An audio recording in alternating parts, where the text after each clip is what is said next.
ভাই খেয়াল করেন, এই আল্লাহ, এই আল্লাহর জন্ম কোথা থেকে কিভাবে হইল? আল্লাহর জন্ম নিয়ে গবেষণা করা নিষেধ করছে। কারণ আমাদের মাযহাবের ইমাম সাহেব ইমাম আবু হানিফা এরকম একজনে প্রশ্ন করছিল যে আল্লাহ সব জিনিস সৃষ্টি করছে, আল্লাহরা কেন সৃষ্টি করছে?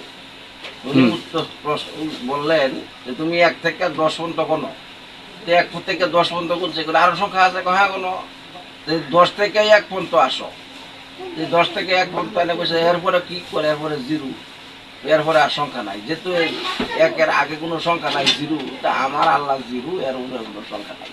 সুতরাং আল্লাহ কে সৃষ্টি করছে, এটা জিরোর মধ্যে থেকে এসেছে। সুতরাং এই সৃষ্টি কারক নাই, সুতরাং আল্লাহকে একটু সৃষ্টি করতে পারে না, উনি জিরোর থেকে এসেছে। ওনার পরবর্তী তাহলে কি কোরআনে এমন কোনো আয়াত নাই যে আল্লাহ কিভাবে সৃষ্টি হইল? না, এমন কোনো কথা নাই যে আল্লাহ কেমন সৃষ্টি হয়েছে। আল্লাহ বলছে যে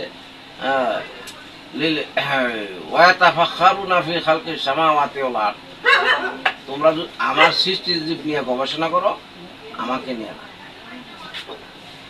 মানে গবেষণা করা।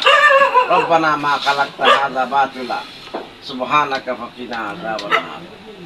আল্লাহ কোন জিনিস সৃষ্টি করছে অনর্থক না, কোন জিনিস অনর্থক সৃষ্টি করে নাই, কিন্তু আল্লাহকে সৃষ্টি করছে এই বিষয় নিয়ে আমার টাকা মানে নিষেধ করছে। সুতরাং যেরকম 1-এর আগে কোনো সংখ্যা নাই, আল্লাহর আগে কোনো সংখ্যা নাই, বিদায় এখানে তার সৃষ্টির গবেষণা নিয়ে বলা যাবে না।